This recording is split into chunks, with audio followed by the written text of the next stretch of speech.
मात्र आता मुस्लिम बहुल मतदारसंघातच महायुतीला मोठं यश मिळालंय. ते नेमकं कसं?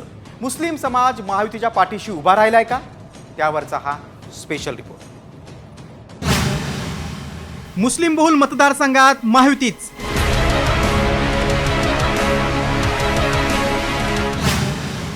मुस्लिमांचा कौल ही महायुतीला.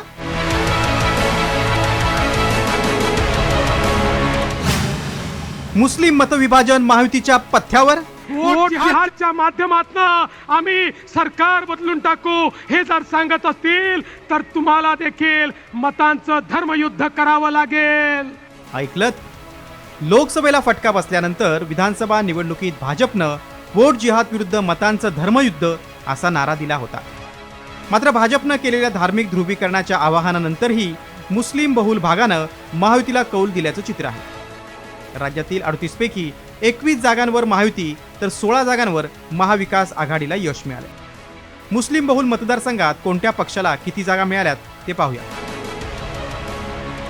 भाजप 14, शिंदे गट 5, अजित पवारांचं राष्ट्रवादी काँग्रेस 2, काँग्रेस 5, ठाकरे गट 6, शरद पवारांचं राष्ट्रवादी काँग्रेस 3, समाजवादी पक्ष 2 आणि MIM 1.